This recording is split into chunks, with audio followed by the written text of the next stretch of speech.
سلام همراهان گرامی، امیدوارم حال دلتون خوب باشه. امروز اومدیم تا آموزش تست بیابی جاروبرگ‌های سامسونگ رو بهتون آموزش بدیم که به چه شکل است. بریم سر وقت آموزشمون. برای باز کردن این مدل جاروبرگ سامسونگ ها اول باید این قسمت باز بشه. یه پیچ اینجا داره،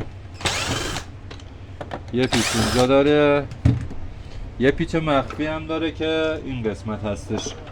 اینو با یه پیچ گوشتی باید بیارید بالا به این شکل.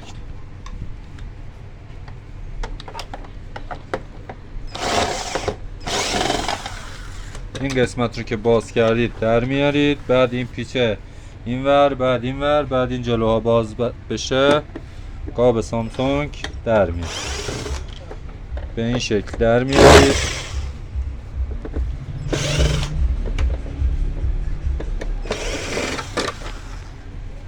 برده. حالا من این قسمت رو آزاد باید بکنیم، ولی از اینجا آزاد میکنم که موقع تست برد کار کنه. این قسمت هم که آزاد کنید این محفظه کلا بالا میاد، جارو آزاد میشه تا بریم به مرحله تست قطعات برسیم.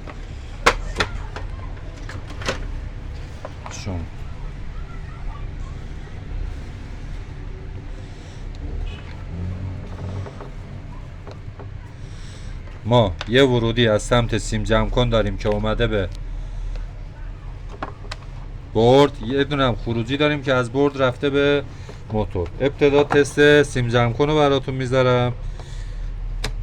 سوکتش رو در میارید. از همین قسمت هم میتونید تست کنید، میتونید بورد هم در بیارید. بورد رو در آوردید، اینو آروم آروم شارژش رو خالی میکنید.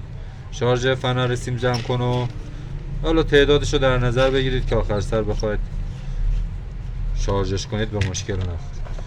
کابل رو میکشید بیرون، یه سر اینجا، یه سر اینجا. دو تا کار میتونید بکنید. یکی میتونید اینو مستقیم خودشو بزنید. خب یه روش میتونیم که بزنیم به 110 با یه دنباریکی یا یه تیکه سیم. این دوتا پایه رو به هم وصل کنید. اگر سیمتون قطعی نداشته باشه به این شکل لامپ تستتون روشن میشه. یه روش دیگه هم با سوسماری که قبلا درست کردیم، دونه دونه اگه بخواید ببینید که کدوم مسیر قطعی داره، یه پایه سر سوسماریتون رو به سر دو شاخه میتونید وصلش کنید به این شکل. یه سر رو به یه پایه، به این یکی پایه که اتصال نداشته باشه به هم، و پایه دیگر هم به این شکل که یعنی مسیر سیممون آزاده. خب برای تست بردشو حالا یه زمانی میخوای ببینی که سیم جمع کنت قطعی داره، میخوای ببینی بقیه قطعات سالم هست یا نه، میای چیکار میکنی؟ میای مستقیم به سوکت ورودی برق بردتون برق 110 وصل میکنید.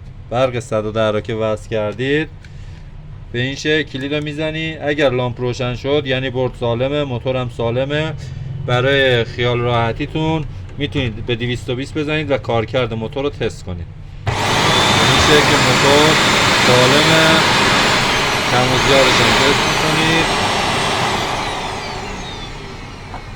حالا با 110 میخواید بردتون رو تست کنید. البته برد تخصصی تره، حالا بعدا طولانی تر توضیح میدیم.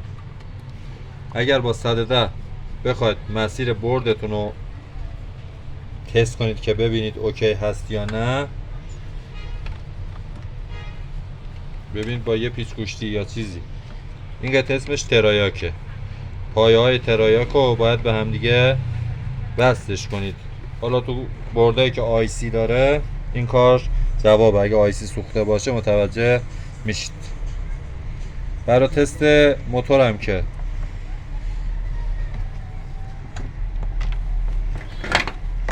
این محفظه رو باز میکنید،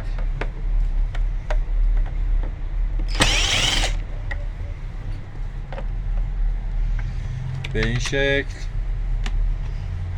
محفظه‌تون از سر جاش کلا در میاد. بخواید بازش کنید یه پیچ اینور داره،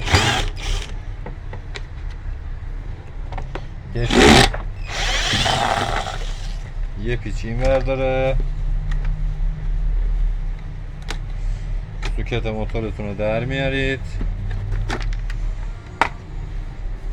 میرسید به محفظه دوم. این 4 تا پیچ رو باید باز کنید.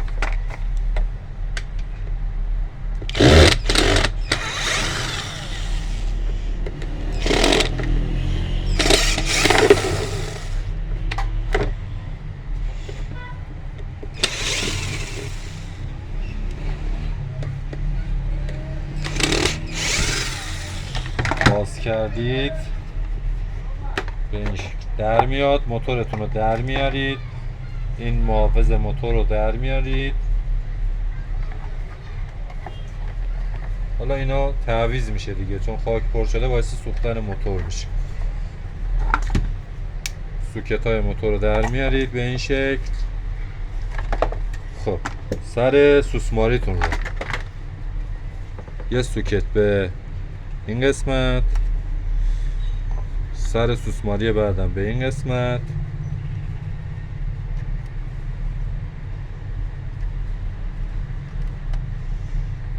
برق سردرتون رو وصل میکنید.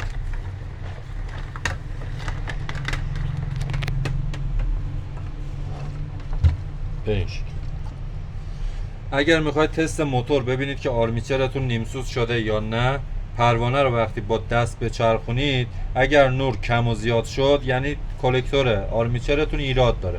اگر نورتون کامل چرخونید نور ثابت بود یعنی موتورتون سالمه. تعویض بولبرنگش هم که تو ویدیوهای قبلی بهتون آموزش دادیم وقتی بولبرنگ موتور خورد میشه به چه نحوی باید تعویضش کنید. نحوه بستنش هم به همون شکل که باز کردید سوکتاتون رو سر جای خودش قرار میدید.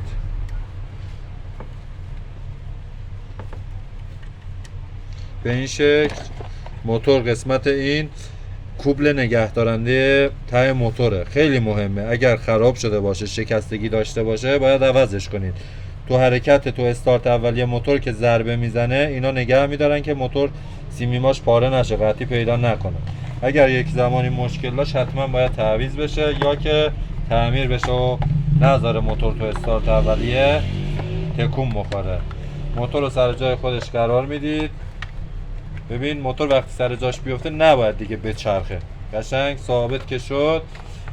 واشر خیلی مهمه، واشر ما اصطلاحا میگیم آب بندی، این قسمت قرار میگیره که از جای دیگه هوا نکشه. موتور سر جاش قرار میگیره، پیچا رو به ترتیب میبندید.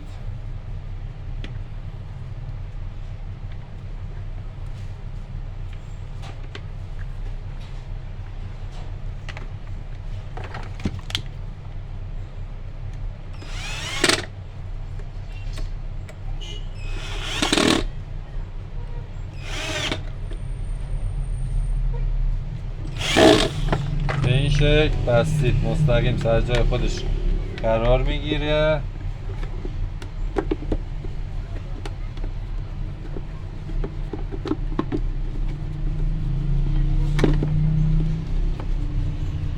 این قسمت پایه اینور و اینور قشنگ باید کیپ سر جاش بشینه. اینم از تست موتورمون. امیدوارم که خوشتون بیاد. حالا تو فیلم‌های بعدی آموزش تعمیرات برد ایبیابی بردم براتون میذاریم. امیدوارم که روزای خوبی داشته باشید.